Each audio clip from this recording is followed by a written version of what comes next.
আসসালামু আলাইকুম রহমতুল্লাহ। আমি মোহাম্মদ হারুনুর রশিদ। আমার লেখা একটা কবিতা মূর্ছা, যেটা আমি এখন পড়ছি।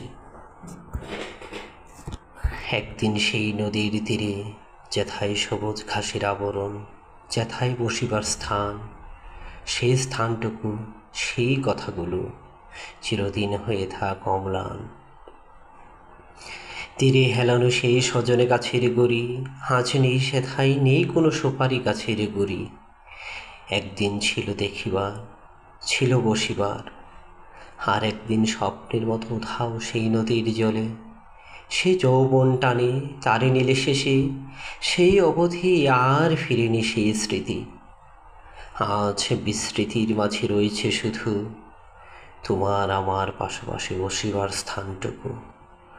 কোনো স্মৃতি ছিল না তোমার আমার চোখাচোখিতে, কোনো স্মৃতি ছিল না তোমার রক্তের শিহরণে, কোনো স্মৃতি ছিল না তোমার কাছে চিরম্লান থাকতে, কোনো স্মৃতি ছিল না তোমায় দুদণ্ড লিখিতে, কোনো স্মৃতি ছিল না তোমার মনের